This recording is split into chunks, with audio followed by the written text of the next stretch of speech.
Hello बच्चों, क्या हाल। आज मैं थर्मोमेट्री का मैं सेकंड लेक्चर लेके आया हूँ, है ना। तो फर्स्ट पे तो अच्छा रिस्पांस मिला था, है ना। तो आज मैं सेकंड लेक्चर लेके आया हूँ और ये 3 लेक्चर में मैं कंप्लीट करूँगा, ठीक है ना। और ये एनसीईआरटी लाइन टू लाइन रहेगा।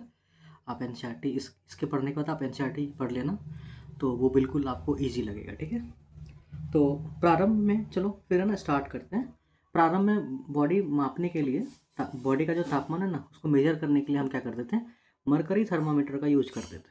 मरकरी थर्मामीटर जैसे तुम अपने घर में देखे होगे पुराने टाइम में, क्या ना कि मरकरी का थर्मामीटर रहता है ना। उसमें क्या होता है, मरकरी जो मेटल्स होते हैं वो क्या होते हैं, भरे रहते हैं। और उसका टिप क्या होता है ना, बिल्कुल स्टील जैसा होता है, ठीक है ना। तो उसका यूज़ वगैरह करते थे। लेकिन प्रॉब्लम आ रहा था क्या ना कि जो मरकरी थर्मामीटर था ना, है ना, तो उसमें क्या मरकरी फिल रहता था। तो मरकरी क्या होता है ना, एक पॉइजनस यानी जहरीला पदार्थ होता है, ठीक है ना। अब जब तुम इसको क्या करोगे, इनहेल कर लोगे ना, तो इससे क्या होता है ना, ह्यूमन बॉडी को क्या होता है, हार्म पहुंचता है, ठीक है ना। अब हार्म पहुंचता है तो भाई ये क्या करता है ना। तो ये स्पेशली क्या करता है, ब्रेन को डैमेज करता है, हमारे जो तंत्रिका तंत्र यानी नर्वस सिस्टम होते हैं उसको डैमेज करता है, हमारे किडनी को डैमेज करता है, हमारे लंग्स को डैमेज करता है ना। तो जैसे मरकरी का थर्मामीटर हम यूज़ कर रहे हैं और मरकरी फूट गया, अब है ना, गलती से हम उसको इनहेल कर लिए, है ना। तो ब्रेन को दिक्कत होगी, नर्वस सिस्टम यानी तंत्रिका तंत्र को दिक्कत होगी, हमारे किडनी को दिक्कत होगी, हमारे लंग्स को हार्म करेगा वो, है ना। तो इसलिए क्या ना, इसका ट्रेंड क्या हो गया, धीरे धीरे कमता चला गया, है ना। मरकरी थर्मामीटर क्या हो गया, अभी मिलते हैं बट इसका यूजेस वगैरह बहुत कम हो गया। इसके जगह पे क्या हो गया ना, हम डिजिटल थर्मामीटर का यूज़ करना स्टार्ट कर दिए थे, ठीक है। अब जैसे ना अभी रिसेंटली में क्या कोरोना वगैरह आया था, तो हम जब मार्केट वगैरह जाते थे तो कोई मॉल वगैरह जाते थे ना, तो पिस्तौल की तरह जो थर्मामीटर है हमारे फोरहेड पे ऐसे तान दिए जाते थे, है ना। तो वो जो थर्मामीटर है ना वो भी डिजिटल थर्मामीटर है ना। अब उसकी वर्किंग कैसे है उसके बारे में हम समझते हैं।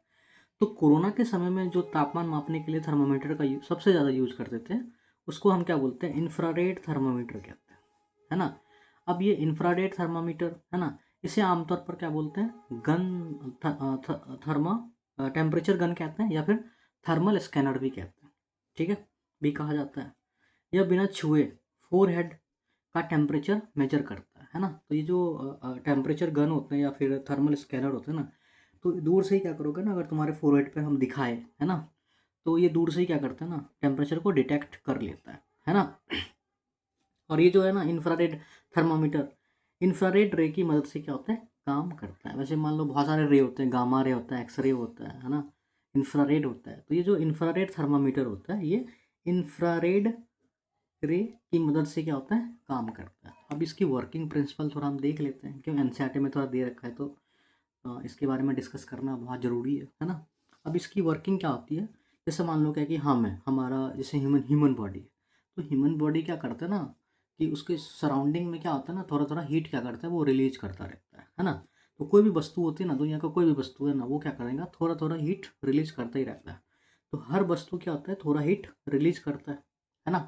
तो थर्मोमीटर उस हीट को क्या करता है, इंफ्रारेड सेंसर से क्या करता है, डिटेक्ट कर लेता है, ठीक है। अब वो सेंसर क्या करता है, हीट को क्या करता है, इलेक्ट्रिकल सिग्नल में क्या करता है, बदल देता है ना। फिर जो डिवाइस होता है ना, डिवाइस है ना, टेम्परेचर कैलकुलेट करके क्या करता है, स्क्रीन पे दिखा देता है। अब इसे यहाँ पर मान लो क्या कि यहाँ पे हीट सेंसर हीट को क्या करेगा, इलेक्ट्रिकल सिग्नल में कन्वर्ट कर देगा, है ना। तो कल हमने बताया था V बराबर आई आर, है ना। तो जो करंट और रेसिस्टेंस का रिलेशन क्या होता है, इन्वर्सली प्रोपोर्शनल होता है ना। V बराबर आई इंटू आर, इसको क्या बोलते हैं, ओम्स लॉ कहते हैं। ये आप 8 9 10th वगैरह में पढ़ोगे। तो वो क्या करता है ना, सेंसर हीट को क्या करता है, इलेक्ट्रिकल सिग्नल में क्या होता है, बदल देता है। फिर डिवाइस क्या करता है, टेम्परेचर कैलकुलेट करके स्क्रीन पे क्या करता है, दिखाता है। तो कल हम बताए थे क्या, ओम्स लॉ में क्या होता है, V बराबर आई आर होता है। अब ये ओम्स लॉ क्या होता है, तो अभी ये तुम पढ़ोगे 9 10th में पढ़ोगे ओम्स लॉ, लेकिन बट यहाँ पर क्या होता है ना, हम मान लेते हैं कि जो वोल्टेज होता है ना वो क्या होता है, करंट इंटू क्या होता है, रेसिस्टेंस होता है, ठीक है। अगर हम वोल्टेज को क्या करें, कांस्टेंट मान लेते हैं, तो I inversely proportional to R, यानी कि रेसिस्टेंस जो होता है वो करंट के क्या होते हैं, इनवर्सली प्रोपोर्शनल होते हैं। अब रेसिस्टेंस को अगर तुम बढ़ाते हो तो करंट क्या हो जाएगा, घट जाएगा। क्यों, क्योंकि ये दोनों क्या होते हैं, इनवर्सली प्रोपोर्शनल्स है ना। अगर तुम क्या करोगे, करंट को बढ़ा दोगे तो रेसिस्टेंस क्या हो जाएगा, डिक्रीज हो जाएगा, ठीक है।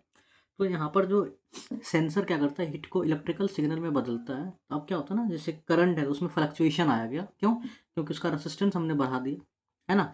तो फिर क्या करता है डिवाइस, क्या करता है टेम्परेचर कैलकुलेट करके क्या करता है स्क्रीन पर दिखा देता है ना? तो ऐसे क्या होता है ना, वो गन थर्मामीटर चाहे, है ना, थर्मल स्कैनर क्या होता है काम करता है।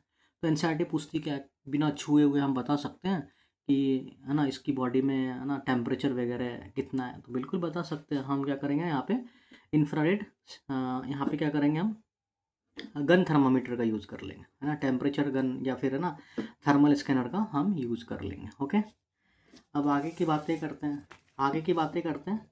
जैसे मान लो क्या कि ये जो नॉर्मल बॉडी टेम्परेचर होता है ना, वो क्या होता है 37 डिग्री सेल्सियस या 98.6 फ़ारेनहाइट होता है ना। अब ये क्या होता है ना, ये जो टेम्परेचर होता है ना, ये क्या होता है एवरेज टेम्परेचर होता है, ठीक है। ये व्यक्ति दर व्यक्ति क्या होता है अलग अलग होता है ना। अगर हम जैसे मान लो क्या कि ना बच्चे की बात करें, जिसको हम इंग्लिश में इन्फेंट कहते हैं, जो छोटे बच्चे होते हैं ना उसको इंग्लिश में क्या इन्फेंट कहते हैं, है ना।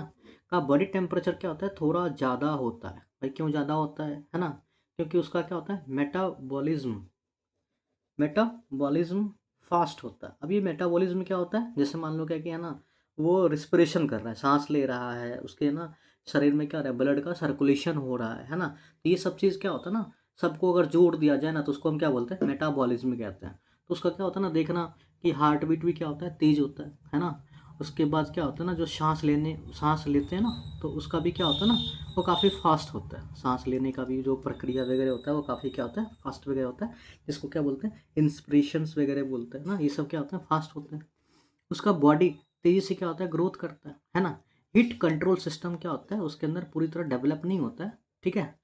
और वयस्क की तुलना में जल्दी हीट क्या करता है प्रोड्यूस करता है, कौन इन्फेंट वगैरह। इसलिए कि क्या होता है उसके बॉडी टेम्परेचर क्या होते हैं थोड़े ज़्यादा होते हैं, ठीक है। वही अगर हम ओल्ड पर्सन की बात करें तो ओल्ड एज पर्सन में क्या होता है बॉडी टेम्परेचर कम होता है ना। जैसे मान लो तो अपने घर में क्या दादाजी वगैरह को देखोगे या दादी को देखोगे, तो उनकी बॉडी को तुम छुओगे ना तो उनकी बॉडी थोड़ी ठंडी लगती है, क्यों? क्योंकि उनकी बॉडी का टेम्परेचर क्या होता है कम होता है। क्यों भाई? क्योंकि उनका मेटाबॉलिज्म स्लो होता है ना। उनका हार्ट बीट स्लो होगा, ब्लड सर्कुलेशन स्लो होगा, है ना। तो ये सब चीज़ है ना को मिला के हम क्या बोलते हैं मेटाबॉलिज्म कहते हैं, ठीक है। तो वो क्या होता है स्लो होता है।